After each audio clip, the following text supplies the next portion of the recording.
오늘의 말씀은 디모데 후서 3장이 되겠습니다. 신약성경 345페이지 디모데 후서 3장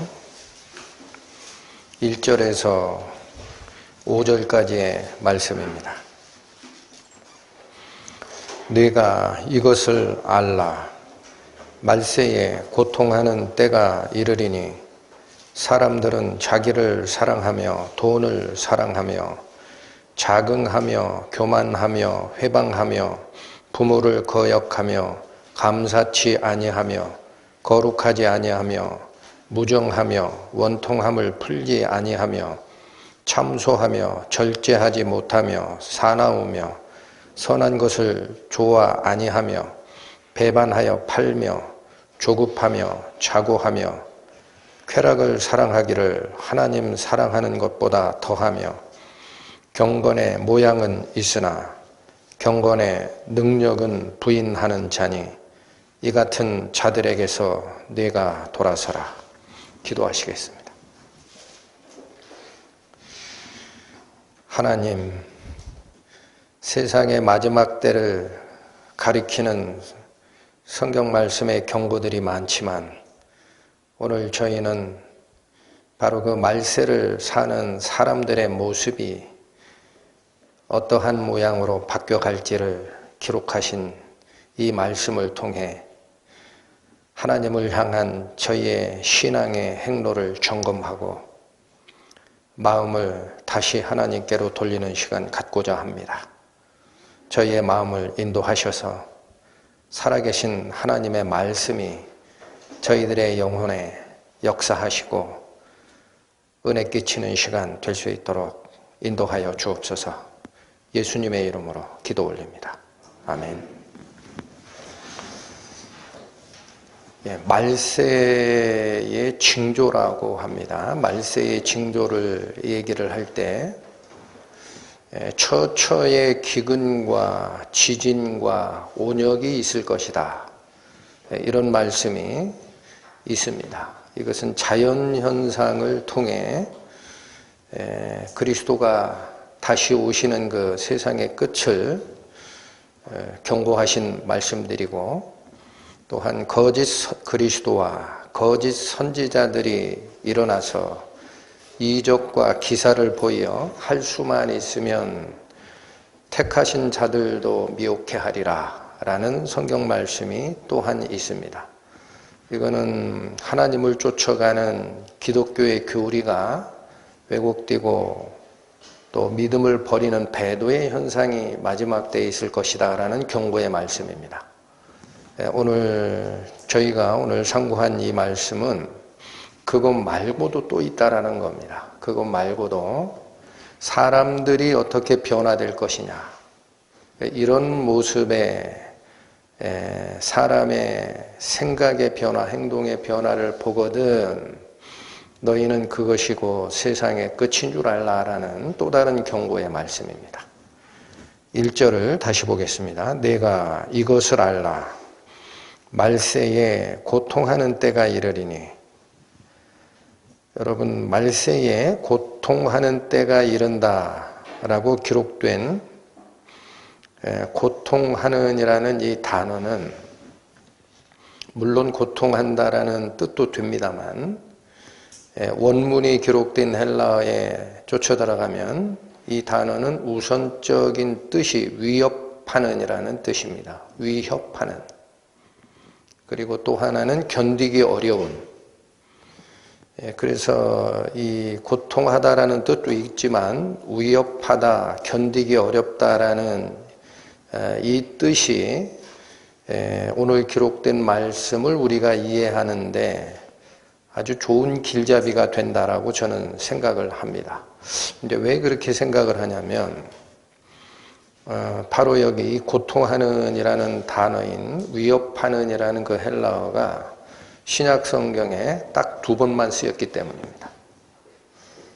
그러니까 우리는 성경에서 유일하게 2번 쓰인 단어다 그러면은 그쪽 본문과의 연계성이 있다라는 겁니다. 그래서 어디서 사용됐느냐 하고 쫓아갔더니 여러분 너무나 잘 아시는 그 군대 귀신 들린 무덤에 거하던 자를 가다라 지방에 있던 그 자를 예수님이 만나서 귀신을 쫓아내는 사건 기억하시죠? 그 귀신들이 무적행으로 들어가지 않게 해주소서라고 간청을 하니까 예수님께서 그러면 너희가 원하는 돼지떼로 들어가라 하였더니 돼지떼가 전부 다 비탈길을 달려서 갈릴리 바다에 빠져 몰살을 하는 사건이 있었다. 그때 돼지의 숫자가 2,000마리나 됐다. 그 기억이 나실 겁니다. 근데 바로 그때 그 귀신 들린 자를 표현하는 말씀 중에 심히 사나워서 아무도 그 길로 지나갈 수 없을 만하더라 라는 표현이 있습니다. 그 귀신 들린 자의 모습이 그랬다라는 거죠. 그때 바로 심히 사나워라고 한 그 사납다라는 이 단어가 신약 성경에 딱 2번만 쓰인 오늘 본문 3장 1절에 고통하는이라는 단어랑 같은 겁니다. 그러니까 저는 시간이 나면 이렇게 단어 비교를 하는 이유가 오늘 본문의 3장 1절이 얘기하는 위협의 존재가 어떤 물리적 위협이라든가 또는 야수들의 위협을 얘기하고 싶은 것이 아니었구나라는 겁니다. 마태복음에 있는 바로 그 군대 귀신 들린 자의 모습을 표현을 할 때 그 모습이 심히 사나워서 심히 위협적이었기 때문에 아무도 그 길로 지나갈 수 없을 만하더라라는 표현이 뭐에 대한 위협이죠? 그때는 마태복음에 기록된 귀신 들린 자의 위협은 사람의 위협이 아닙니다. 짐승의 위협도 아니고 자연체의 위협도 아니고 바로 귀신의 위협입니다. 그때 그 단어를 썼다라는 것이 이 본문을 이해하는 굉장히 좋은 단서가 된다라는 겁니다. 그렇다면 오늘 본문이 얘기하는 말세에는 바로 이 위협하는 또는 견디기 어려운 시기가 올 것이다 라고 말했을 때 어떤 위협이냐라는 거죠. 오늘 본문이 얘기하는 위협은 도대체 어떠한 위협을 얘기하심이냐.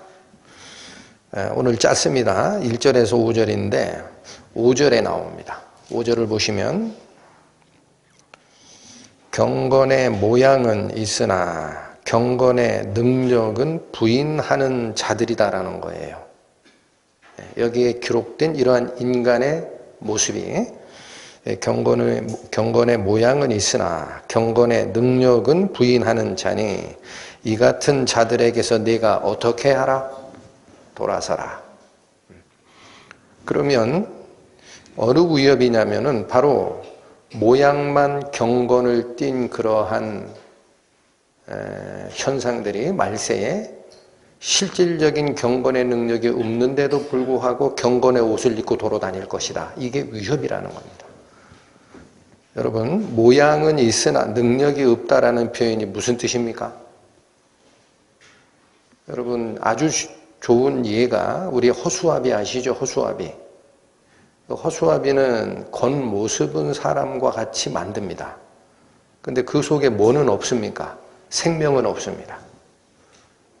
그렇다면 무엇이 이런 형태로 마지막에 드러날 것이다 라고 얘기하셨냐면은 경건이 그렇게 바뀐다라는 거예요.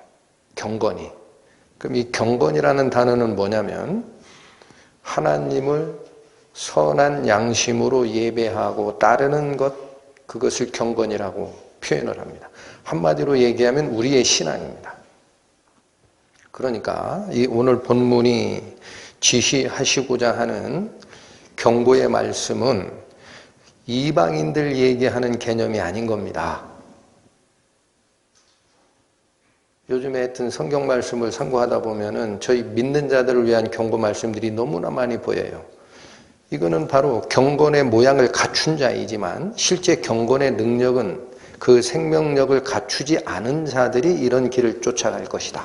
그러니까 너희는 그들에서 돌아서라. 그들의 말을 듣지 말고 그들과 같이 생각을 교류하지도 말고 너희의 얼굴을 그들을 향하여 주지도 말라. 따로 나와 거하는 거룩한 나의 백성으로 남거라 라는 경고라는 겁니다. 자, 지금 오늘 본문이 얘기하는 이 문장이 지금 디모데 후서죠. 디모데 전서에 거의 같은 말씀을 하시는 본문이 있습니다. 디모데 전서 4장으로 하십니다. 1절에서 8절까지 말씀을 보십니다. 그러나 성령이 밝히 말씀하시기를, 자, 여러분 잠깐만요. 이 디모데 전서 4장 1절이 가리키는 바는 이것은 디모데서를 기록한 사도 바울의 의견 아니다라는 거예요. 성령이 분명하게 지시한 게 있다라는 겁니다. 계속합니다. 그러나 성령이 밝히 말씀하시기를 후일에 어떤 사람들이 믿음에서 떠나 미혹해 하는 영과 귀신의 가르침을 쫓으리라 하셨으니 자기 양심이 화인 맞아서 외식함으로 거짓말을 하는 자들이라. 여기 외식함도 마찬가지예요. 겉으로 그럴듯하게 포장했다라는 뜻입니다. 옷을 그렇게 입었다라는 거예요.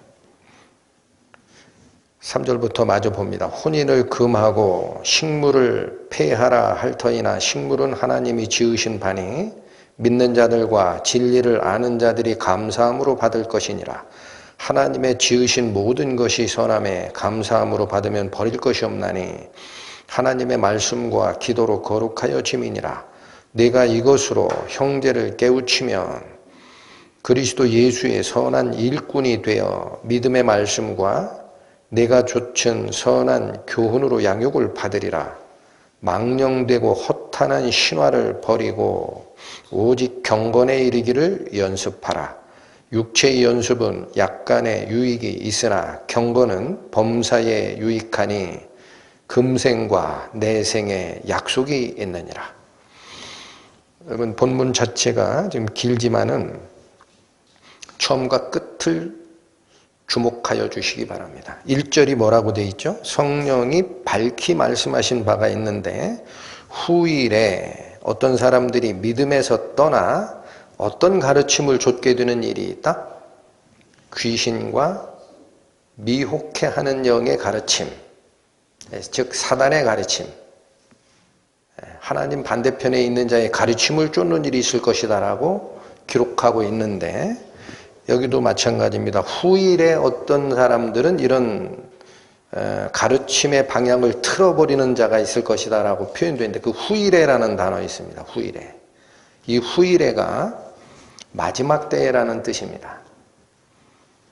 그래서 우리 가지고 있는 성경 중에 이 후일에라는 것을 마지막 때라고 번역한 성경이 세번역 성경과 킹제임스 성경이 그렇게 번역을 했습니다. 그러니까 후일에라는 단어로도 번역이 되고 마지막 날에라는 말로도 번역이 된다라는 거죠. 그러니까 이 문장도 언제 이런 일이 있을 것이다라고 경고한 거죠? 말세에. 오늘 본문이 얘기하는 말세에 고통하는 때가 이르리라. 그 다음 오늘 본문에 5절이 얘기하는 게 뭐예요? 경건의 모양은 있으나 경건의 능력은 부인하는 자니 이 같은 자들에서 너희가 떠나라 그랬죠. 그럼 지금 병행구절로 제가 방금 읽어드린 4장의 7절과 8절을 보십시오. 망령되고 허탄한 신화를 버리고, 여기 신화라는 것은 이야기로 바꾸셔도 됩니다. 이야기, 스토리 또는 스피킹. 망령된 말이 있다라는 거예요. 망령되고 허탄한이라는 건 속빈이라는 뜻이에요. 속빈, 알맹이가 없는 그런 말들을 버리고 오직 어디에 이르기를 연습하라? 경건입니다. 그러니까 오늘 본문으로 삼은 디모데후서 3장 5절에 경건의 모양은 있으나 경건의 능력을 부인하는 자니라는 이 말씀이 디모데 전서 4장의 7절, 8절에도 똑같이 경건 문제를 꺼내셨다라는 겁니다. 7절 뭐라고요? 망령되고 허탄한 이야기를 버리고 오직 경건에 이르기를 연습하라. 이거 훈련하라라는 뜻입니다. 8절 육체의 연습은 약간의 유익이 있으나 경건은 범사에 유익하니 금생과 내생의 약속을 받기에 충분한 것이 바로 신앙생활이다라는 뜻입니다. 그럼 여기 제가 길지만 병행 본문으로 디모데전서 4장을 읽어드린 이유가 뭐냐면은 여기 디모데전서에서는 이 바로 경건에 관한 교훈을 다른 쪽으로 틀어버리는 작용이 누구를 쫓아간 작용이라고 얘기를 하십니까? 미혹하는 영과 귀신의 가르침을 쫓은 거다라는 거예요. 이걸 기억하시라는 거예요. 그러니까 다시 생각하는 게 그겁니다. 오늘 본문이 디모데후서 3장 1절이 내가 이것을 알라 말세에 고통하는 때가 이르리니 라고 기록할 때에 그 고통하는이라는 단어가 신약 성서에 딱 2번만 사용이 됐는데 다른 쪽 사용된 걸 쫓아가니까 바로 군대 귀신 들린 자의 모습을 설명할 때 심히 사나워 아무도 그 길로 지나갈 수 없을 것 같더라 라고 할 때 쓰이는 단어라는 거예요. 그러니까 우리는 정신을 바짝 차려야 됩니다.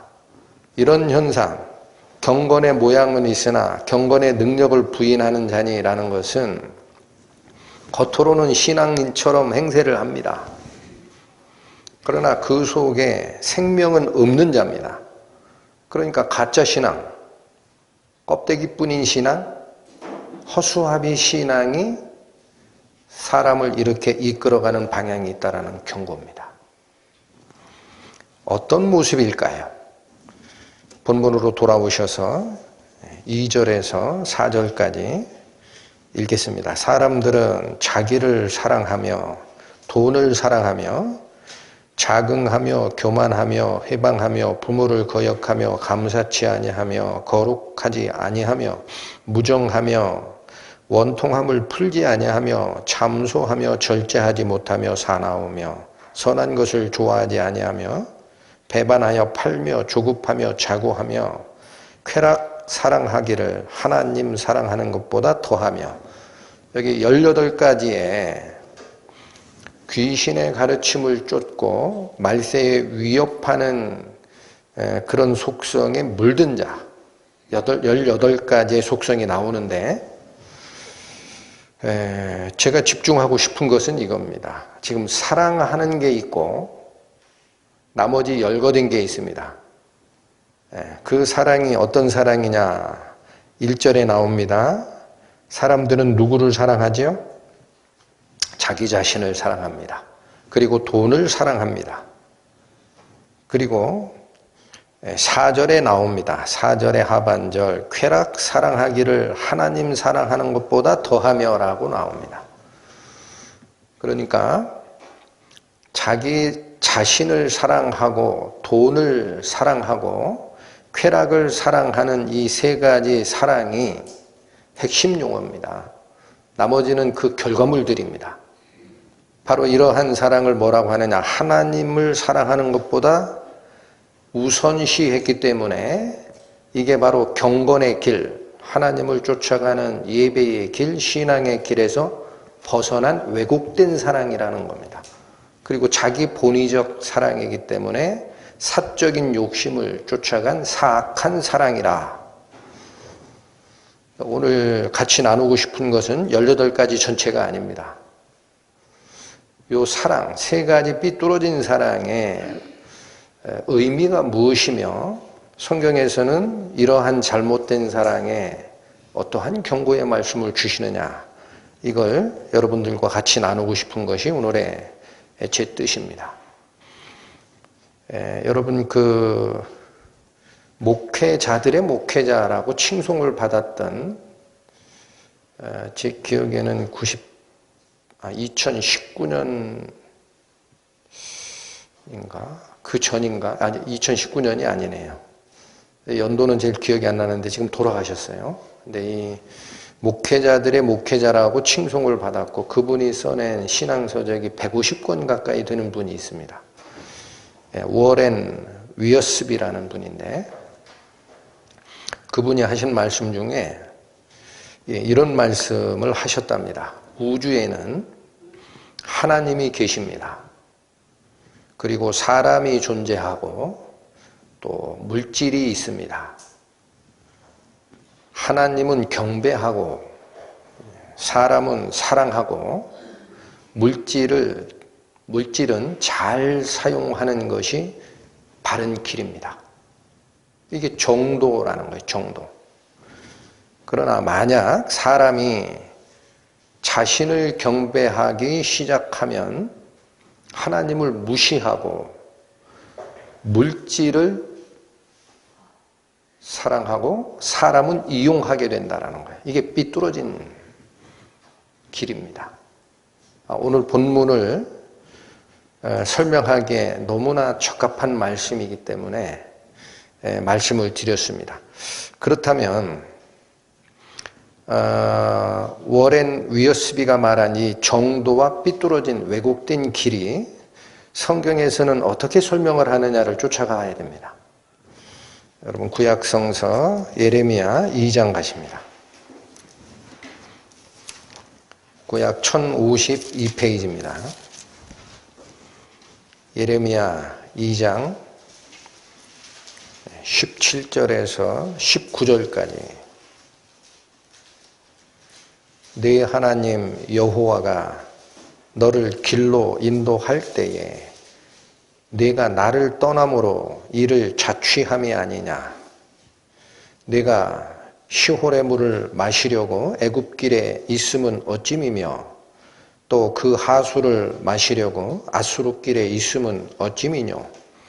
네 악이 너를 징계하겠고 네 패역이 너를 책할 것이라. 그런즉 네 하나님 여호와를 버림과 내 속에 나를 경외함이 없는 것이 악이요 고통인 줄 알라. 주 만군의 여호와의 말이니라. 여러분 여기에 두 가지 길이 제시가 됩니다. 17절을 집중해 보시면 여호와가 너를 길로 인도할 때가 있었다라는 거죠. 이건 하나님이 우리를 인도하는 길이 있다라는 거고 그게 정도입니다. 바른 길입니다. 그런데 그 하나님의 올바른 인도를 떠났다라는 거예요. 17절. 떠나서 어느 길로 갔느냐? 18절 애굽길로 가고 아수르길로 갔다라는 거예요. 18절 네가 시올의 물을 마시려고 애굽길에 있음은 어찌미며 또 하수를 마시려고 아수르길에 있으면 어찌미뇨. 여러분 그 물을 먹다라는 것은 뭐냐면요 물질이 주는 축복을 쫓아갔다라는 뜻이에요. 자기 생명을 거기에 걸었다라는 겁니다. 물 없으면 죽죠. 자기 삶을 거기다 걸었다라는 뜻입니다. 물을 마셨다라는 게. 그런데 지금 이 예레미야서가 기록되고 있는 이 당시에 애굽과 아수르라는 나라는 어떤 나라냐? 세계의 모든 권력을 쥐고 있던 부국 권력의 상징 국가입니다. 그러니까 이 본문이 말씀하시고자 하는 핵심은 여호와가 너를 길로 인도할 때에 그것을 떠나서 어느 길에 들어섰다. 세상이 주는 물질의 축복, 그 길에 네 인생을 맡겼다라는 뜻입니다. 이게 왜곡된 길이라는 거예요. 근데 그것을 성경은 뭐라고 설명을 하시느냐? 19절. 내 악이 너를 징계하겠고 내 패역이 너를 책망할 것이라. 그게 악이고 반역이라는 거예요. 패역이라는 말은 반역으로 읽으셔도 됩니다. 하나님이 우리의 길을 인도하시고자 할 때 그걸 떠나서 내 육신적, 내 물질적 축복을 주는 자 뒤를 쫓는 것은 바로 악이고 그것이 바로 하나님을 반역한 것이다. 그런즉 하나님 여호와를 버림과 내 속에 나를 경외함이 없는 것이 곧 악이요 무엇인 줄 알라? 고통인 줄 알라. 오늘 본문의 기록대로 말세에 고통하는 때가 이르리니 라는 그 현상들이 바로 하나님을 떠난 자가 사탄과 귀신의 가르침에 자기 마음을 뺏겨 드러나는 악한 모습이 되는 거예요. 여러분 이런 현상이 굉장히 교묘하게 일어납니다. 왜 그러냐면 경건의 모습을 가지고 나오기 때문에. 믿지 않는 불신자들 얘기하는 게 아니에요. 경건의 모양을 갖춘 자들 속에도 있기 때문에. 그리고 우리는 생각할 게, 그러면 하나님을 쫓아가는 신앙의 길에 접어든 자들이 왜 속느냐? 그걸 알아야 됩니다. 왜 속을까? 여러분 신약성경 마태복음 가십니다. 6장. 신약성경 마태복음 6장 22절로 24절까지. 눈은 몸의 등불이니 그러므로 내 눈이 성하면 온 몸이 밝을 것이요 눈이 나쁘면 온 몸이 어두울 것이니 그러므로 내게 있는 빛이 어두우면 그 어두움이 얼마나 하겠느냐. 한 사람이 두 주인을 섬기지 못할 것이니 혹 이를 미워하며 저를 사랑하거나 혹 이를 중히 여기며 저를 경히 여김이라. 너희가 하나님과 재물을 겸하여 섬기지 못하느니라. 여러분 24절이 결론이라면 22절과 23절은 그걸 알아듣기 쉽게 설명해 주신 말씀입니다. 근데 22절을 보면 눈은 몸의 등불이다 그렇게 시작을 하시고 내 눈이 성하면 온몸이 밝을 것이오라고 기록하고 있죠. 여기서도 마찬가지입니다. 내 눈이 성하면이라는 이 단어는 신약 성경이 기록된 헬라어의 원전을 쫓아가면은요, 겹쳐지지 않은 상태의 하나의라는 뜻입니다. 영어로 얘기하면 unfolded 혹은 single이라는 뜻입니다. 그러니까 눈이 성하다라는 이 말은 의역을 한 거지 원래 헬라어의 뜻은 뭐예요? 하나의 눈만 가지고 있다면 또 겹쳐진 눈을 갖고 있지 않다면 이라는 뜻이에요. 그러니까 우리는 이해하기 쉽죠. 우리가 양쪽 눈을 가지고 있지만 신기하게도 우리의 시신경은 양쪽 눈을 하나의 초점에 맞춰주게 돼 있어요. 내가 보고자 하는 사물에. 근데 이게 안 맞아요. 그럼 그걸 난시라고 하죠. 두 개로 보입니다. 사물들이. 그게 folded 된 eye라는 거예요. 겹쳐진 눈이라는 거예요. 그러니까 두 개가 보이는 거예요. 하나만 보여야 되는데. 그러니까 이게 뭐냐면 두 개로 보이지 않는 눈, 겹쳐지지 않은 눈을 가지고 있으면 온몸이 밝게 된다라는 거예요. 그리고 이어지는 23절 눈이 나쁘면이라고 되어 있죠. 여기 나쁘면이라는 이 단어는 원래는 악하면이라는 뜻입니다. 그러니까 위쪽 22절과 연결이 된다면은 folded 돼 있는 눈을 가지면 겹쳐진 눈을 가지면이라는 뜻인데 그렇다면 겹쳐진 눈은 어떤 눈이라는 얘기예요? 악한 눈이라는 거예요. 두 개를 바라보는 눈은 악한 눈이라는 거예요. 여러분 무슨 말씀이 떠오르십니까? 무슨 말씀이? 방금 읽었던 예레미야서에 하나님이 너를 길로 인도할 때에 내가 나를 떠났고 아수르와 애굽이 좋아서 그쪽에 물을 마시러 갔다. 이게 바로 아디오 폐역이라고 그랬습니다. 하나님을 쫓아가는 신앙인의 눈에는 뭐만 보여야 돼요? 하나님만 보여야 됩니다. 그게 single eye, 하나의 눈을 가진 거예요. 그러나 하나님을 쫓는다 말은 하면서 그 눈에 무엇이 같이 보여요? 세상의 재물이, 세상이 주는 축복이 같이 보이면 그것이 folded eye, 겹쳐진 눈, 악한 눈이라는 거예요. 그러면서 결론은 뭐라고 맺으십니까? 왜 갑자기 눈 얘기했어요? 24절입니다. 한 사람이 두 주인을 섬기지 못할 것이니 혹 이를 미워하며 저를 사랑하거나 혹 이를 중히 여기며 저를 경히 여김이라. 여러분, 한 사람이 두 주인을 섬기는 것을 눈에 folded 된 eye, 겹쳐진 눈에 비유한 거예요. 사물이 초점이 맞춰지지 않으면 사물이 두 개로 보인다 그랬어요. 눈이 초점을 맞추지 못하면. 그럼 그게 둘을 보는 눈이죠. 그걸 어디에 빗댄 거예요? 종이 주인 둘을 섬길 수 있냐 이거예요.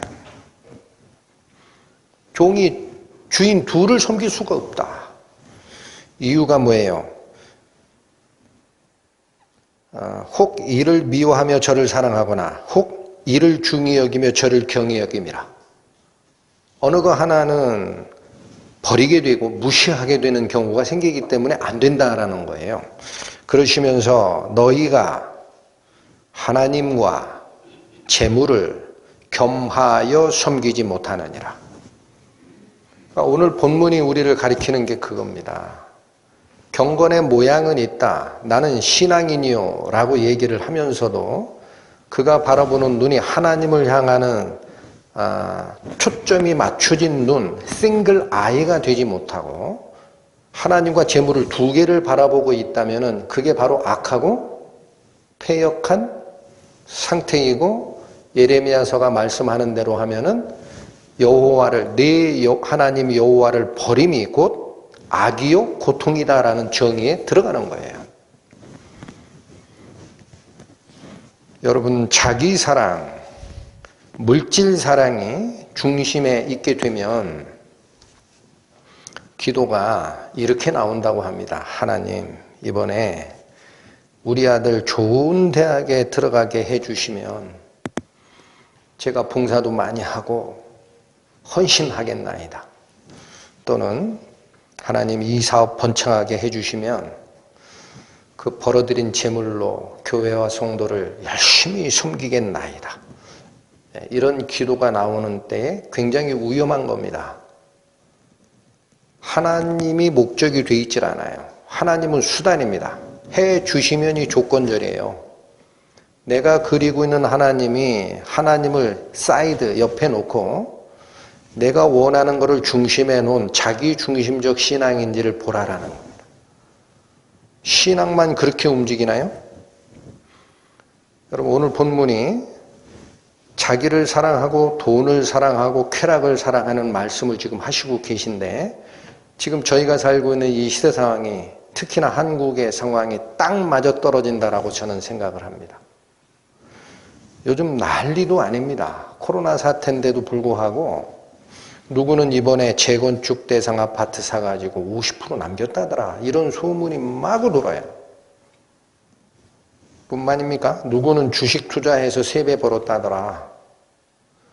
또 얼마 전인가 제가 인터넷 검색하다 보니까 검찰이 도박판을 급습을 해서 그들이 가지고 있는 것을 불법 소득에다 압류를 했는데 그게 3년 전이래요. 근데 그 안에 뭐가 있느냐, 비트코인이라는 가상화폐가 있었어요. 근데 원래 압수된 물건은 곧바로 국고에 집어넣어야 정상인데 이게 재산 가치가 있는 건지 혹은 압류 대상이 되는 건지를 알 수가 없어가지고 대법원 판결을 기다리다 3년을 보낸 거예요. 대법원 판결이 압수해라.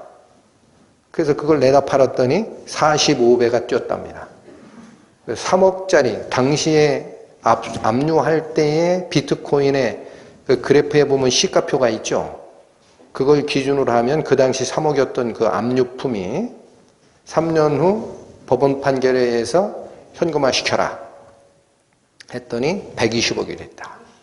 그러니까 이런 얘기를 딱 들으면 여러분, 그런 얘기를 들으면 어떻게 반응이 돼요? 야, 나도 그 비트코인이 뭔지 좀 알고 싶다. 정보를 찾아 돌아다니죠. 또 재건축 아파트 어떻게 사가지고 했다는데 야, 누구 엄마는 제주도 좋아.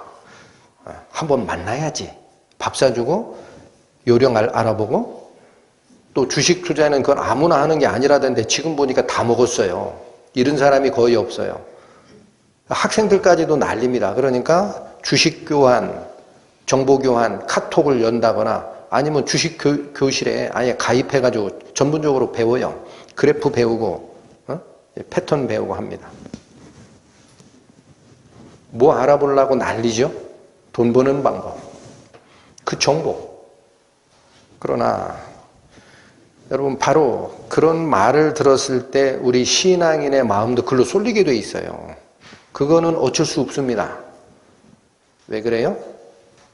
그걸 추구하고자 하는 육신의 정욕이 우리 속에 있기 때문에. 그러나 쫓아가지는 마시라는 거예요. 그 정보를 알아보기 위해서 그렇게 노력하라라고 되어 있느냐. 성경이 본문 1절 다시 읽겠습니다. 내가 이것을 알라. 동사가 뭡니까? 알라. 돈 버는 정보를 알라? 주식의 가치를 판단하는 기법을 알라? 아니죠. 뭘 알라? 내가 이것을 알라. 여러분, 성경이 알라고 하는 것은요, 그렇게 돈을 쫓고 자기를 사랑고 하는 이것이 우리 신앙인을 위협하는 거라는 거예요. 거기 고통이라는 단어 원래 뜻이 뭐라고 그랬어요? 위협하는, 견디기 힘든이라고 기억하라 부탁을 드렸습니다. 그게 우리에게는 위협입니다. 신앙인에겐. 그걸 쫓아가는 게 아니라 오히려 반대로 이건 경고야, 경고. 이거를 알라라고 성경이 외치는데 말세의 위협이 뭔지를 좀 알라. 겉모습뿐인 신앙 말고 속에 능력이 있는 신앙, 살아 움직이는 신앙이 뭔지를 좀 알라. 5절. 그러니 그런 얘기하고 그걸 쫓아가는 사람들이 있거들랑 그들에게서 돌아서라. 이게 성경의 알라입니다. 그러나 뭐를 쫓아가요? 돈 버는 정보 있으면 그거 쫓아가잖아요. 그게 바로 뭐예요? 우리에게 위협이라는 겁니다. 신앙인에게 위협입니다. 여러분, 어느 선에서 멈춰야 될까요? 우리 신앙인들이 아까 제가 위어스비 목회자였던 위어스비 그분의 말씀을 인용을 했는데 하나님은 경배의 대상이고 사람들은 사랑의 대상이고 물질은 잘 이용해야 하는 대상입니다. 그러니까 우리가 물질이 없으면 살 수는 없어요. 그러니까 필요하긴 한데 어디서 그쳐야 되느냐? 어디서 그쳐야 나의 신앙이 문제가 없느냐? 디모데전서로 갑니다. 디모데전서 6장 341페이지 6절에서 12절까지. 그러나 지족하는 마음이 있으면 경건이 큰 이익이 되느니라. 여러분, 여기 지족이라는 것은 한자입니다. 알지에 만족하다 할 족자예요. 그러니까 만족함을 아는 것이 마음에 있다면 경건에 엄청 도움이 된다는 겁니다. 7절, 우리가 세상에 아무것도 가지고 온 것이 없음에 또한 아무것도 가지고 가지 못하리니 공수래 공수거 우리가 먹을 것과 입을 것이 있은즉 족한 줄로 알 것이니라. 부하려 하는 자들은 시험과 올무와 여러 가지 어리석고 해로운 정욕에 떨어지나니 곧 사람으로 침륜과 멸망에 빠지게 하는 것이라. 돈을 사랑함이 일만 악의 뿌리가 되나니 이것을 사모하는 자들이 미혹을 받아 믿음에서 떠나 많은 근심으로써 자기를 찔렀도다.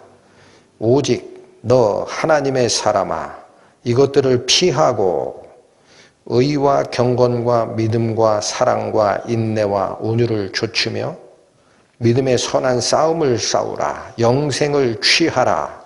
이를 위하여 네가 부르심을 입었고 많은 증인 앞에서 선한 증거를 증거하였도다.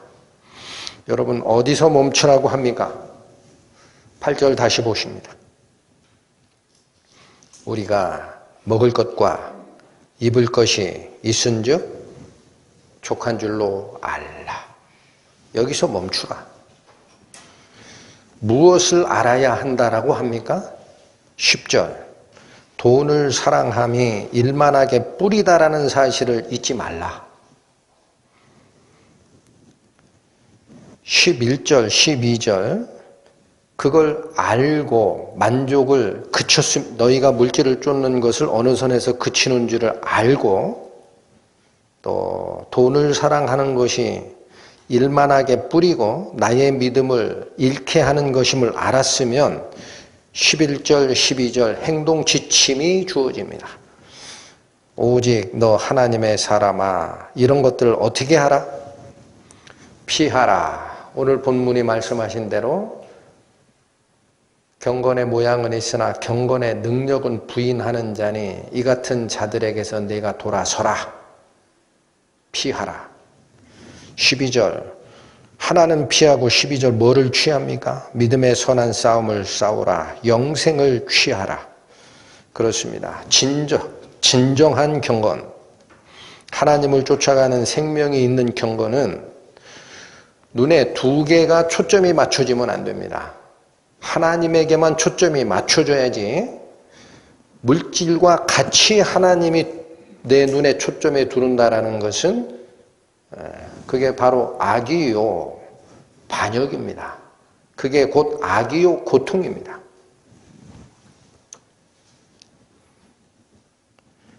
여러분, 이 원리가 일반적인 사람에게 주는 원리이기도 하고요. 그렇게 가르치라라고 되어 있습니다.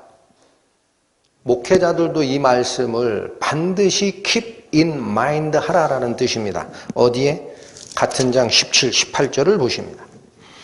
내가 이 세대의 부한 자들을 명하여 마음을 높이지 말고 정함이 없는 재물에 소망을 두지 말고 오직 우리에게 모든 것을 후히 주사 누리게 하시는 하나님께 두며 선한 일을 행하고 선한 사업에 부하고 나눠주기를 좋아하며 동정하는 자가 되게 하라. 이 되게 하라라는 것은 그렇게 가르치라는 거예요. 디모데가 교역자니까 사도 바울이 디모데에게 주는 교육 지침입니다. 그렇게 반드시 가르치라.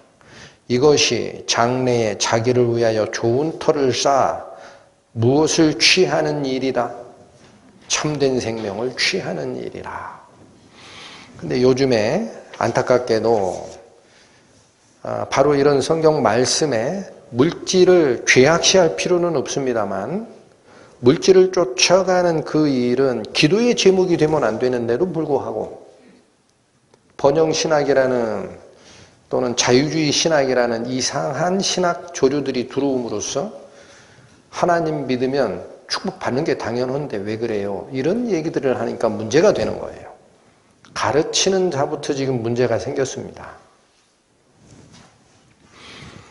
본문으로 다시 돌아오시겠습니다. 디모데후서 3장 자기 사랑은 돈을 사랑하게 되고 그 다음에 돈을 왜 사랑합니까?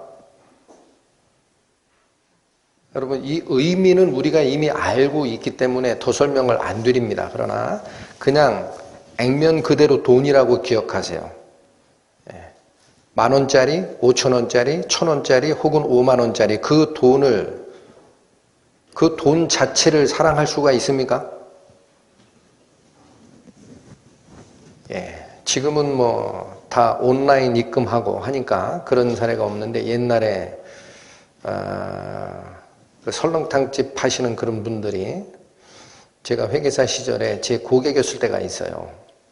가끔 식사하면서 하는 얘기를 들어보면 한때 잘 나갈 때는 하루 설렁탕 팔으면 자기 안방에다가 10,000원짜리 깔아도 된대요.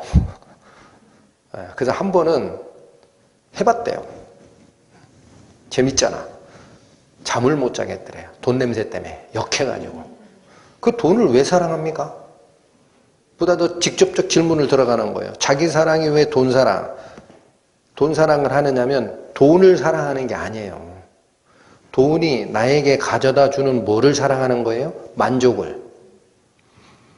이 만족이 하나님이 딱 가려진 상태에서 자기 양심에다 잘 질문을 해보세요. 하나님이 가려진 상태에서 나의 만족을 추구하다 보면은 끝간데 없이 가다가 막다른 데 가는 곳이 있습니다. 그게 어디입니까? 쾌락입니다. 그걸 끌고 가는 곳이 거기입니다. 자기 만족의 종착역은 쾌락입니다. 그러니까 그 쾌락의 맛을 들리면 하나님보다 쾌락이 좋은 거예요. 이 말씀이 오늘 본문의 4절입니다. 배반하여 팔며 조급하며 자고하며 쾌락을 사랑하기를 하나님 사랑하는 것보다 더하는 때가 있다라고 합니다. 그러니까 그것은 경건의 모양은, 경건의 옷은 입고 있을지 몰라도 그 마음속에 살아계신 하나님의 은혜가 중심이 된 자가 아니다라는 거죠. 여러분, 저는 지금 이 쾌락사랑이 어디까지 가고 있는 모습을 여러분과 나누고 싶으냐면, 인간의 쾌락사랑은 결국은 성으로 연결이 됩니다. 글로 연결이 돼요. 그리고 하나님의 법을 넘어서는 성의 영역까지 넘어갑니다. 그것이 뭡니까? 동성애입니다.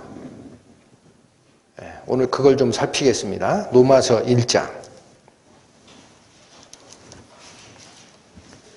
신약 240페이지입니다. 로마서 1장 보시죠.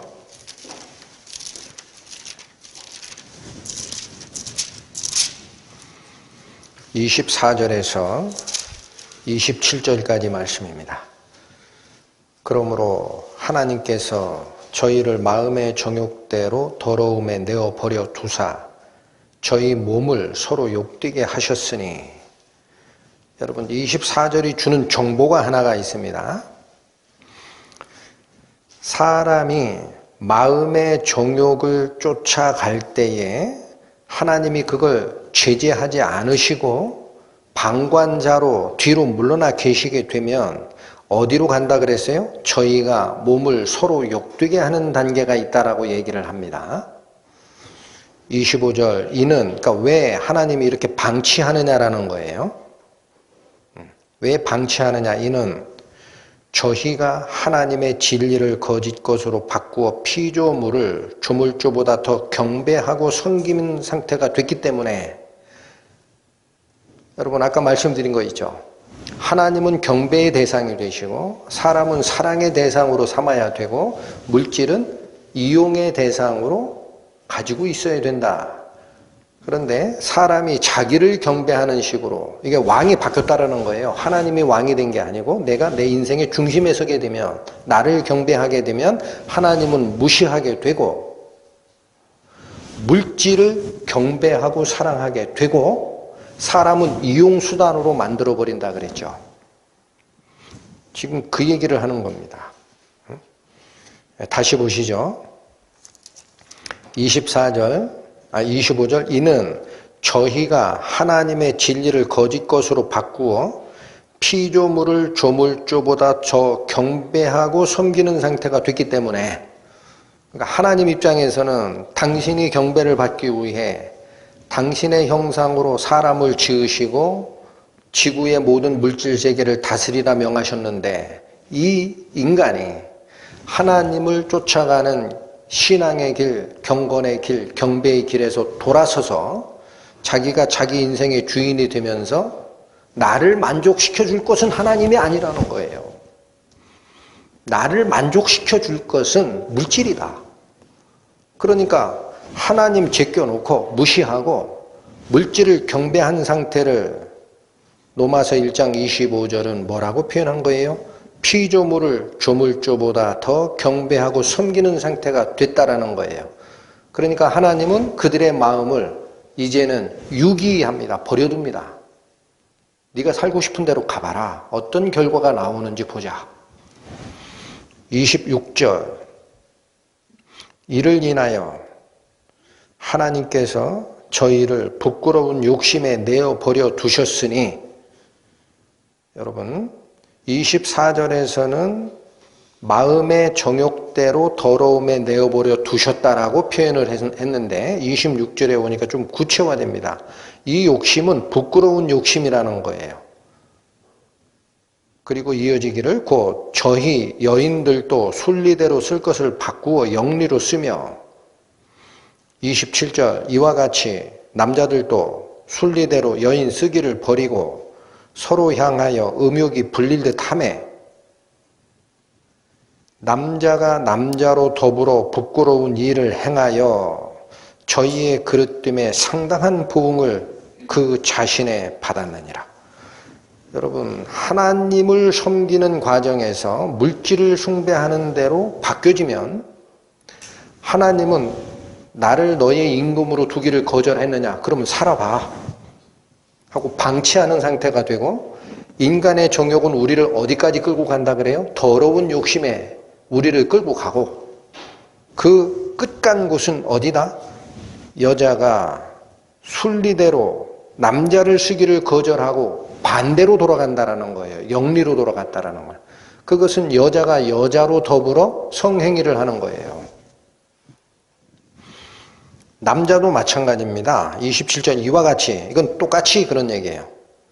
똑같이 남자들도 순리대로 여인 쓰기를 버리고, 이게 하나님이 정한 정도, 순리라는 거예요. 물이 흐르는 순리. 그러나 사람들은 역으로 거슬러 올라가려고 합니다. 남자가 여자하고 결혼하고 한 몸이 되어야 됨에도 불구하고 순리대로 여인 쓰기를 버리고 서로 향하여 음욕이 불릴 듯하며 남자가 남자로 더불어 부끄러운 일을 하여, 인간의 쾌락의 종착지는 동성애입니다. 저는 그걸 알 수가 없어요. 경험을 하지 않았기 때문에. 그런데 동성애를 연구하고 쫓아가느라 평생을 바친 분들 얘기를 통해서 들으면 동성애 한번 맛이 들리면 마약과 같답니다. 못 헤어나온답니다. 자기한테 상담하러 오면은 설명을 한대요. 자기가 지금까지 돌봤던 에이즈 환자들의, 여러분 에이즈가 왜 계속 번지는지 아십니까? 동성애로 번지는 거예요. 기억하셔야 돼요. 그 에이즈 치료병원을 열은 분이 있어요. 그리고 모든 에이즈 환자의 종말을 다 봅니다. 그래서 지금 잘못 생각하고 있다. 네가 쾌락을 쫓는 건 뭐 자유니까 당신 마음대로 해도 되는 것 같은데, 나중에 그 에이즈 병균 들으면은 이제 평생을 그렇게 산다. 그게 너의 종말이다. 헤어나오라 해도 못 헤어나온대요. 이게 쾌락의 종착지입니다. 여러분, 이 동성애 문제가 잘은 몰라도 한 20년 전까지만 하면 있죠. 하나님 말씀 읽고 공부하고 설교하는 사람들이라면 동성애 그러면은요, 어이쿠 그랬습니다. 그거 소돔 고모라 아니야? 여러분, 동성애라는 단어가 뭔지, 동성애라는 단어가 뭔지 아세요? 소돔이에요. 소돔이. 소돔 같은 것이라는 뜻이에요. 동성애자를 뭐라고 부릅니까? 소도마이트. 아마 발음은 사도마이트 이렇게 나올 거예요. 소돔 사람이라는 뜻이에요. 동성애가. 성경이 얘기하는 게 그거니까. 그걸 알기 때문에 동성애 얘기하면은 설교단상에서 동성애자를 옹호한다? 상상도 못했던 시절입니다. 근데 지금 자유주의 신학을 쫓아가는 목회자들 많지는 않을 걸로 보이는데, 동성애자를 근본주의 신학자들이 자꾸 정죄한다라는 식으로 말을 해요. 자, 저는 뭐 근본주의 신학자라고 저를 설명을 하지 않는 상태인데, 제가 혹 하나님의 말씀을 정말 하나님의 말씀으로 쫓아가는 성도로서 설명을 드리면, 동성애자를 정죄한 게 아닙니다. 편가르게 하는 거예요. 사람을 정죄한 적이 없어요. 그 행위, 죄를 정죄한 거지. 죄인은 정죄하되 사람은 구해내야 합니다. 그게 기독교 신앙이에요. 예수님께서 죄인을 구하러 오셨지 선인을 구하러 오시지 않았죠. 그러나 그 죄인은 정죄했습니다. 근데 그게 괜찮다라고 얘기를 해요. 그 왜 그러냐 하고 들어봤더니 그건 사람의 주권이고 자기 결정권이라고 그래요. 자기 결정권. 뭐가 자기 결정권이다? 내가 남자인데, 태어나기는 남자로 태어났는데 성향이 여성성이 있다라는 거야. 그래서 예쁜 옷이 좋고 치마 입는 게 좋고 이래요. 어릴 때부터. 그러면 나는 앞으로 여자로 살 권리가 나에게 있다라는 거죠. 그러면 이 신체적인 특징은 어떻게 하면 됩니까? 하나님 안 쫓아가도 돼요. 요즘에 의는님이 있어요. 저는 그 말이 무슨 소린가 처음에 그랬어요. 의사 하느님, 의는님 가서 성전환 주술 해주시오. 바꿔줍니다. 응? 이렇게 자기 결정권을 행사한 결과가 트랜스젠더, 성전환자라는 거예요. 그러니까 그거를 왜 막냐 이거야. 성전환자가 어떤 잘못된 일을 해서 죄를 범하면 그거는 형법이나 민법이나 현행법에 의해서 단죄를 할 일이지, 본인이 자기가 남성이지만 여성으로 전환하는 결정권에 대해서 왈가왈부할 수가 없고, 또 남자가 남자로 더불어서 동성애 부부 결혼식을 맺었다 할 때 그들이 너희에게 피해 준 게 있냐? 없지 않냐? 근데 왜 정죄하냐? 그 사람 인생은 그 사람이 결정하는 거야 라고 얘기하는 이야기들이 믿지 않는 사람 사이에서 나왔고, 지금은 자유주의 신학자 중에 일부는 그걸 받아들여요. 이게 큰일이다라는 거예요. 큰일입니다. 그 자체가 하나님이 정한 순리를 어그르는 건데, 여기 나오죠. 순리를 영리로 쓴다. 하나님이 뭐라고 정했습니까? 남녀의 관계는? 창세기에 나오죠.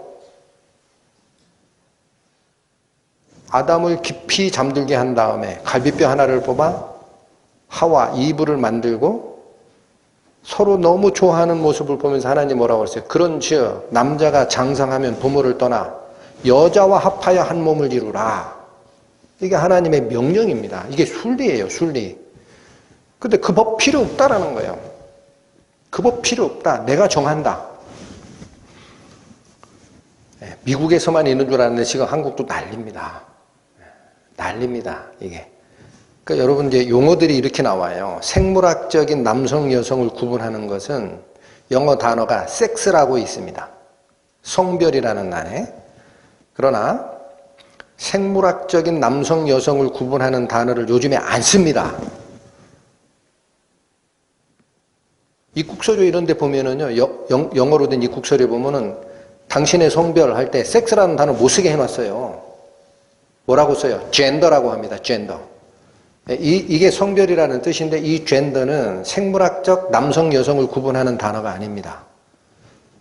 이건 어떻게 구분하는 거냐? 사회학적 성별 구분 단어입니다. 그래서 이것은 내가 가지고 있는 성향이나 내가 학습한 문화적 영향으로 인해 내가 남자지만 여성이요라고 내가 결정했으면 성별이 젠더가 여자가 되는 거예요. 그러니까 미국 가면 화장실이 어떻게 되어 있는지 아세요? 남자 화장실이 있고 여자 화장실이 있어요. 그럼 여기도 저기도 가기 애매한 자가 있어. 누굴까요? 남자인데 여성으로 성전환한 자나 이런 사람. 그래서 그건 젠더 화장실이라는 표시가 따로 있어요. 남자 화장실은 아시죠, 여러분? 바지 입고 있는 사람 서 있는 모습이죠. 여자 화장실은 치마 입고 있는 사람 서 있는 모습이죠.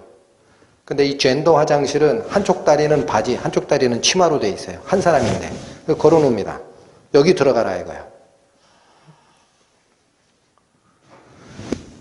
그러니까 이게 맞는 얘기냐라는 겁니다. 자, 여러분 지금 제가 금방 읽어드린 로마서 1장 24, 27절이 무슨 이유로 이렇게 됐다라고 얘기하느냐면 몇 절 올라가셔서 21절을 다시 보십니다. 21절. 하나님을 알되 하나님으로 영화롭게도 아니하며 감사치도 아니하고 오히려 그 생각이 허망하여지며 미련한 마음이 어두워졌기 때문이다라는 거예요. 여러분 하나님을 알기는 합니다. 그러니까 신앙인 중에도 이런 사람이 있을 수 있다는 거예요. 하나님을 알아요. 근데 그 하나님을 영화로운 하나님으로 남겨두지를 않아요. 이 영화롭다라는 하나님의 영광은 여러 말로 설명이 가능하나 제일 첫 번째 떠오르는 것이 뭐냐면 주권자입니다. 결정자입니다. 그게 하나님의 영광의 핵입니다. 핵. 하나님이 사람을 만드셨듯이 사람의 사는 목적을 정하시고 일로 와라. 이게 정도인이라 하고 내가 너를 길로 인도하는 책임이 하나님께 있는 거예요. 그게 주권자입니다. 그 안에서 자유가 있는 건데 그 영광을 버립니다. 왜 하나님이 내 인생을 좌지우지 하십니까? 내가 성의 결정권이 있습니다. 나를 남자의 모습으로 만들어 주셨으나 내 속에는 여자의 속성이 더 좋으니 하나님이 정해준 그 주권을 나는 바꾸겠습니다. 라는 것이 이 얘기입니다. 하나님을 알되 하나님으로 영화롭게도 아니하고 감사치도 아니하고 반대로 이러니 오히려 반대로 그 생각이 허망하여지며 미련한 마음이 어두워져서 스스로 지혜 있다 하나 우준하게 되어 썩어지지 아니하는 하나님의 영광을 썩어질 사람과 금수와 버러지의 형상의 우상으로 바꾸었느니라. 피조물을 하나님보다 더 섬기는 상태로 갔다라는 거예요.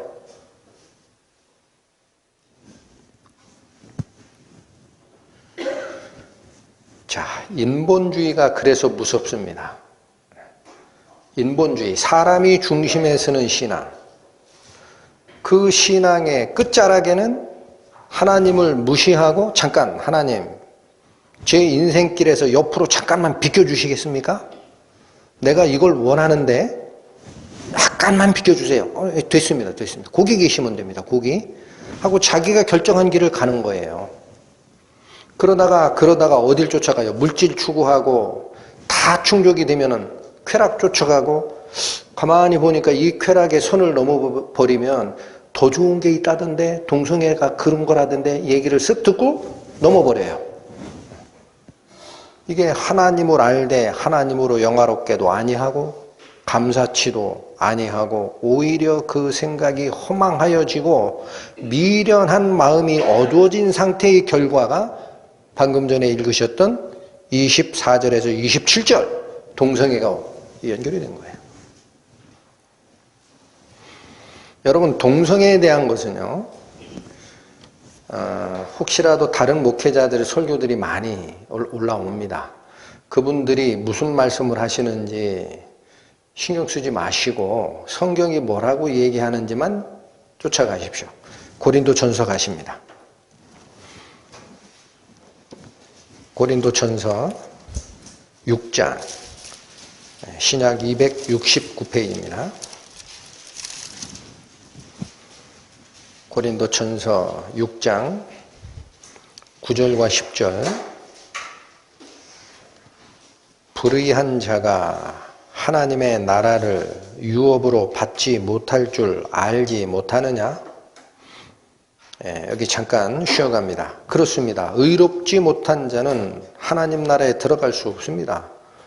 이건 성경이 말씀하시는 대진리입니다. 논란의 여지가 없죠. 이어집니다. 미혹을 받지 말라. 음란하는 자나 우상 숭배하는 자나 간음하는 자나 탐색하는 자나 남색하는 자나 도적이나 탐남하는 자나 술 취하는 자나 후욕하는 자나 토색하는 자들은 하나님의 나라를 유업으로 받지 못하리라. 여러분 9절 끝에 탐색하는 자나 남색하는 자나 라고 되어 있는 이 단어들 있죠. 이 단어가 무슨 상태를 얘기하는지가 잘 드러나질 않아요. 그래서 이 단어는 영어 성경으로 가보면은 탐색하는 자라는 것은요, 남자 창기를 나타내는 단어입니다. 한마디로 뭐예요? 남자가 창녀 노릇하는 거예요. 그러니까 킹 제임스 성경은 이 단어를 뭐라고 하냐? 여성화된 남자라고 표현했습니다. 그러니까 동성애를 할 때 여자 역할을 하는 자를 얘기하는 거예요. 남색하는 자라는 것은 무슨 뜻이에요? 이건 그냥 동성애입니다.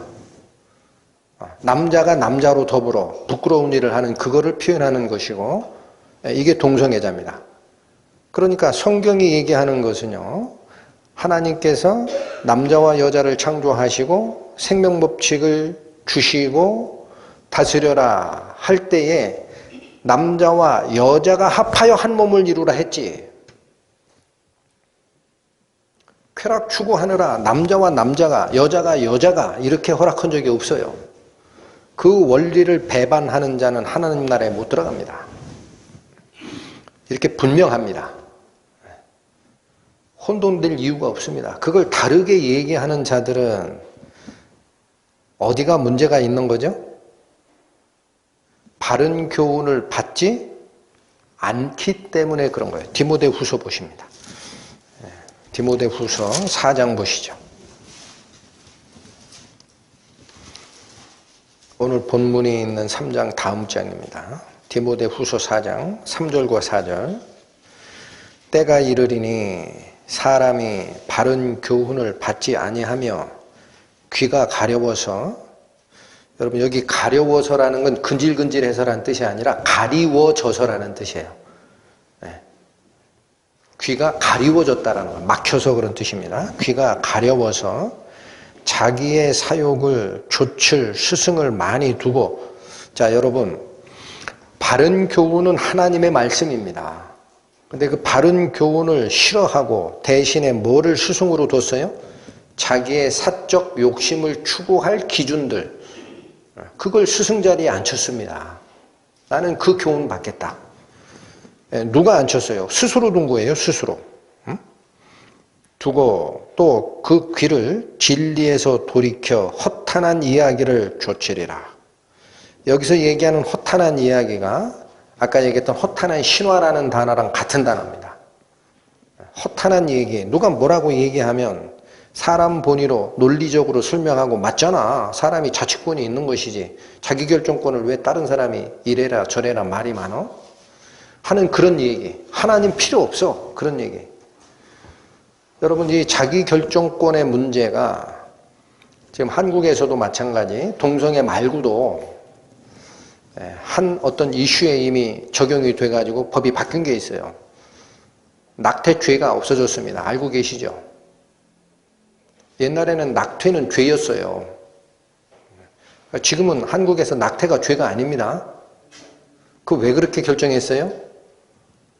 애를 잉태한 여자, 어머니 될 자, 그 여자가 원치 않는 임신을 했다면 얘를 낳아서 평생 얘를 위해 종노릇하는 것이 나의 인생의 자치권, 자기결정권에 반한다라는 거예요. 그러니까 나는 원치 않는 이 애로 인해서 내 인생이 지장받는 게 싫다 그러면 낙태해도 된다라는 거예요. 그거 뭐라고 얘기하면 안 돼. 그러니까 낙태는 죄가 아니야. 현행법이 통과가 됐어요. 이런 게 다 인간의 자기결정권이 뭐를 바꿔버린 거죠? 하나님의 원칙을 뒤집어 엎은 겁니다. 뒤집어 엎은 거예요. 이런 현상이 일어나면 뭔 줄 알라? 본문 3장 1절. 내가 이것을 알라. 말세에 고통하는 때가 이르니. 이게 바로 세상의 끝에 일어날 인간 군상들의 변화다. 기억하라. 5절. 경건의 모양은 있으나 경건의 능력은 부인하는 자니 이 같은 자들에게서 네가 돌아서라. 여러분 경건의 능력이 없다라는 말씀이 무슨 뜻일까요? 살아있는 생명이 없는 것, 겉은 사람과 비슷하나 속에 생명이 없는 허수아비를 제가 빗대서 말씀을 드렸습니다. 이 경건의 능력, 경건의 생명력이 뭘까? 디모데전서 3장 16절로 가보십니다. 339페이지입니다. 크도다 경건의 비밀이여. 여러분 이 말씀, 하나님을 쫓아가는 신앙의 실제 생명력의 비밀이 어디 있는지 궁금할 때 댁에 돌아가셔서라도 요 16절 반드시 상고하시기 바랍니다. 이거 외에는 경건의 비밀이 없습니다. 크도다 경건의 비밀이여 그렇지 않다 하느니 없도다. 그는 육신으로 나타난 바 되시고 영으로 의롭다 하심을 입으시고 천사들에게 보이시고 만국에서 전파되시고 세상에서 믿은 바 되시고 영광 가운데 올리우셨음이니라. 누굽니까? 예수님입니다. 네? 그는 육신으로 나타난 바 되시고 말씀이 육신이 되어 우리 가운데 거하심에 요한복음 1장 기억나시죠? 성육신 하신 분이시고 그런 뜻이에요. 영으로 의롭다 하심을 입으시고 하나님의 성령으로 나신 분이고 천사들에게 보이시고 만국에 전파되시고 세상에 믿은 바 되시고 영광 가운데 올리우셨음이라. 이건 부활하신 분이다라는 거예요. 즉 경건의 비밀은 누굽니까? 그리스도이십니다. 생명의 요체요, 우리가 쫓아가는 모든 은혜의 근원이 바로 당신의 생명을 우리를 위해 버리시고 부활하셔 하나님 우편에 계신 우리의 주인 되시는 그리스도. 이게 경건의 비밀이라는 거예요. 그러니까 경건의 모양은 있으나 경건의 능력이 없는 자는 누가 없는 겁니까? 그 예수 그리스도. 바꿔서 말씀드립니다. 예수님 부활 후에 우리 성도들과 같이 존재하는 역할, 직분은 성령이 바톤 타치하신 거예요. 내 속에 성령이 살아계신 경험이 없는 자는 경건의 모양은 있으나 경건의 능력이 없는 자입니다. 그러니까 엉뚱한 얘기를 듣고 가는 거예요. 빌립보서 3장 가시겠습니다. 신약성경 322페이지입니다. 빌립보서 3장 18절 21절까지 내가 여러 번 너희에게 말하였거니와 이제도 눈물을 흘리며 말하노니 여러 사람들이 그리스도 십자가의 원수로 행하느니라. 저희의 마침은 멸망이요 저희의 신은 배요 그 영광은 저희의 부끄러움에 있고 땅의 일을 생각하는 자라. 오직 우리의 시민권은 하늘에 있는지라. 거기로서 구원하는 자 곧 주 예수 그리스도를 기다리노니 그가 만물을 자기에게 복종케 하실 수 있는 자의 역사로 우리의 낮은 몸을 자기 영광의 몸의 형체와 같이 변케 하시리라. 여러분, 여기 사도 바울께서 눈물을 흘리면서 여러 번 얘기했고 지금도 얘기하는 게 하나가 있다라는 거예요. 많은 사람들이 그리스도 십자가의 원수로 살고 있다. 여기 행하다라는 게 그런 뜻이에요. 많은 사람들이 18절이죠. 그리스도 십자가의 원수로 살아가고 있다. 그 많은 사람들이 어떻게 사는 사람이냐? 어떻게 사는 사람이에요? 19절 보시죠. 그들은 곧 멸망받을 자인데 저희의 신은 배요라고 되어 있습니다. 그리스도 십자가의 원수로 살아가는 사람의 첫 번째 특징은 자기 배를 불리는 것을 하나님 섬기듯이 하는 겁니다. 이게 바로 물질을 쫓는 마음이라는 거예요. 저희의 신이 하나님이요가 아니라 저희의 신이 뭐예요? 배입니다. 배. 내 배 치우려고 물질 쫓고 하나님 무시하는 것. 이어지기를 그 영광은 저희의 어디에 있어요? 부끄러움에. 여러분, 이 말씀만 보면 잘 안 드러나지만 오늘 제가 설명드린 과정을 쭉 따라가시면 하나님께서 뭐라고 말씀하신 게 기억이 납니까? 로마서에 사람의 육체의 욕심대로 내어버려 두사 부끄러운 일을 하게 하셨으니. 기억나시죠? 그 부끄러운 일이 뭐라고 그랬어요? 저희 몸을 서로 욕되게 하는 것이고 그 종착지는 뭐다? 남자가 남자로 여자가 여자로 동성애가. 얘기하지 마라. 하나님 잠깐 뒤로 가 계세요. 내가 결정할 테니까. 나를 남자로 태어나게 했든 여자로 태어나게 했든 관계 없거든요. 내가 좋으면 내가 남자냐면 여자로 바꿀 수 있어요. 법이 그렇게 만들어졌다니까.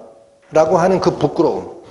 그게 그들의 영광이라고 하죠. 이게 무슨 뜻이에요? 그들의 권력이, 그들의 주권이, 그들이 하나님을 제껴놓고 자기가 입법자가 되는 그 상황이 자기를 어디로 이끌어갔다?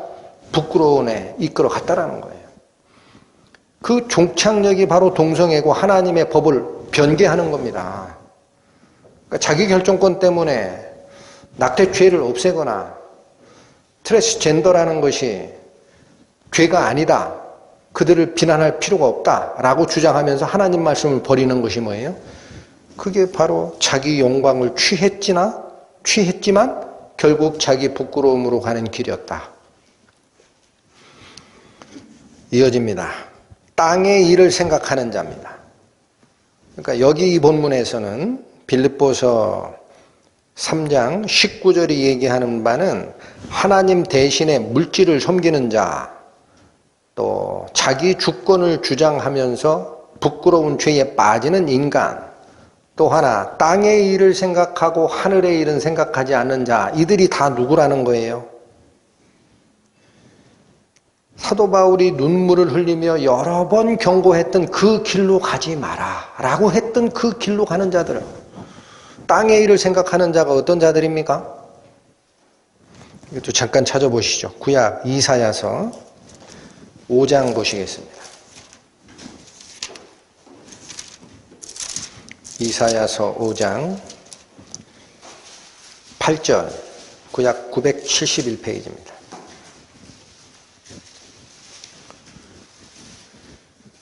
가옥에 가옥을 연하며 전토에 전토를 더하여 빈틈이 없도록 하고 이 땅 가운데서 홀로 거하려는 그들은 화 있을진저.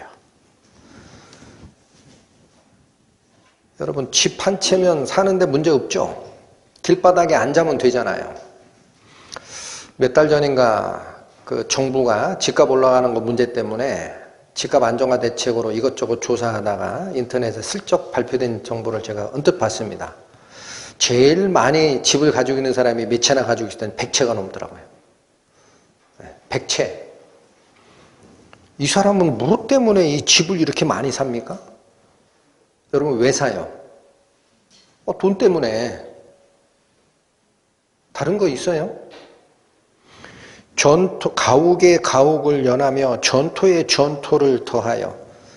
이번에 LH 사건으로 시흥 쪽에 그 신도시에 정보 미리 빼내가지고 투자했다가 난리 난 사건들 있죠. 땅 사고 또 사는 거예요. 또 돈 있으면 어디 땅 살 거 없나 보다가 여기 하나, 강원도에 하나, 이번에는 제주도에 하나 살까?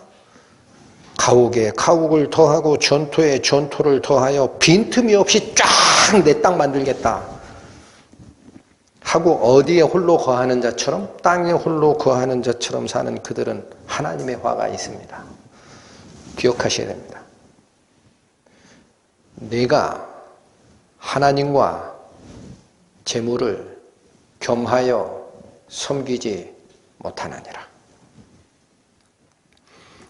여러분, 마태복음, 아까 제가 오늘 본문을 설명드리다가 말세에 고통하는 때가 이르리니 라는 그 고통하는이라는 단어가 헬라어 원전상으로는 위협하는 이라는 단어고, 특이하게도 신약 성경에 딱 2번만 쓰여졌다고 말씀을 드린 적이 있습니다.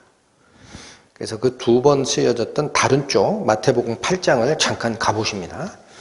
마태복음 8장 신약 13페이지입니다. 이 사건을 간략하게라도 한번 살피고 넘어가고 싶어요. 마태복음 8장 28절에서 32절입니다.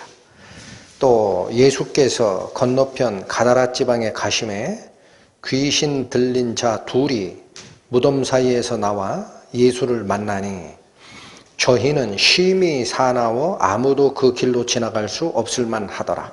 여기 사나워라는 단어가 바로 위협적인이라는 뜻인 오늘의 본문에서 얘기하는 고통하는이라는 단어라고 말씀을 드린 그 단어입니다. 귀신이 사람에게 씌었을 때 그 귀신이 역사하는 위협적인 그것이 어떻게 작용하느냐를 보시라는 거예요. 많이 읽으셨지만 다시 보시라는 거예요. 29절 이에 저희가 소리질러 가로되 하나님의 아들이여 우리와 당신과 무슨 상관이 있나이까 때가 이르기 전에 우리를 괴롭게 하려고 여기 오셨나이까 하더니 마침 멀리서 많은 돼지떼가 먹고 있는지라 귀신들이 예수께 간구하여 가로되 만일 우리를 쫓아내실진대 돼지떼에 들여보내소서 한데 저희더러 가라 하시니 귀신들이 나와서 돼지에게로 들어가는지라 온 떼가 비탈로 내리달아 바다에 들어가 물에서 몰사하거늘. 저는 이 비유가 마태에도 있고 마가도 있습니다. 중요하기 때문에 두 번 사례를 드신 건데 전에 성경을 상고할 때는 왜 사탄들이 돼지 속에 들어가게 해달라고 했을까?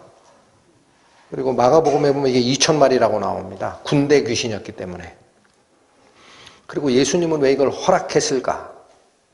이런 게 겉표면을 핥을 때는 거기에 집중을 했었습니다. 근데 오늘 본문을 제가 상고하다가 바로 마지막 때에 고통하는 때, 위협받는 때, 너희의 신앙이 위협받고 하나님을 쫓아가는 경건의 모습을 띈 자지만 속에 경건의 능력 예수 그리스도 성령이 없이 쫓아가는 가짜 신앙인 허수아비 신앙인들이 귀신의 가르침을 쫓으면서 어떠한 생각으로 어떻게 위협받느냐가 바로 이 모습이라는 거예요. 지금 그렇게 흘러가고 있잖아요. 모든 사람이 돈을 쫓잖아요.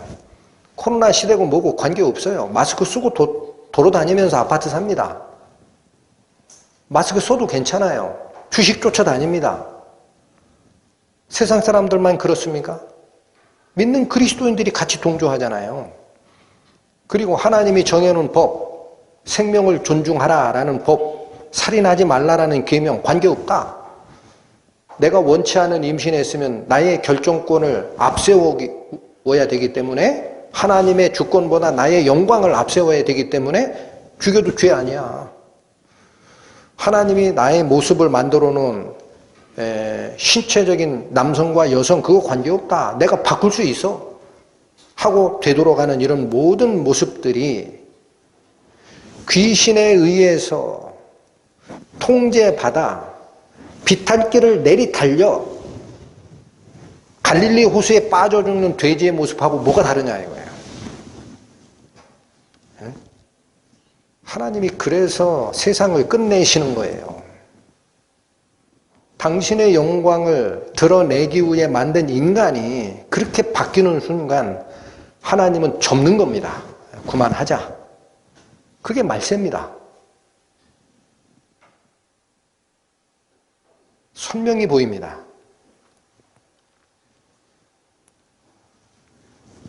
예, 우리 하나님을 쫓아간다라고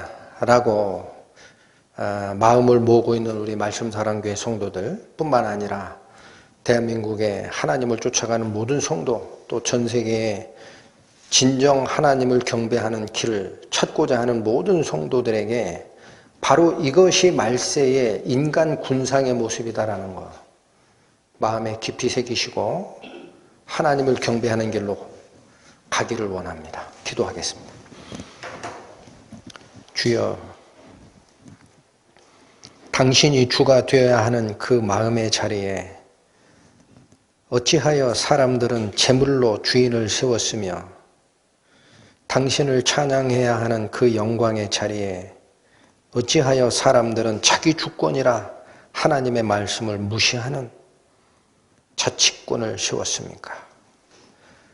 마지막 때에 이러한 변화가 있으리라 하신 하나님의 경고의 말씀 저희 마음에 새기게 하여 주시고 오직 경건의 비밀이요 능력 되시는 예수님을 바라보고 그분께서 우리의 썩을 육체를 당신의 영광의 몸으로 바꿔주실 그날을 기다리며 당신의 말씀만 쫓아가는 저희 성도 되게 하여 주옵소서. 남은 시간 저희의 생각과 행보를 주님께 맡겨드립니다. 예수님의 이름으로 기도 올립니다. 아멘.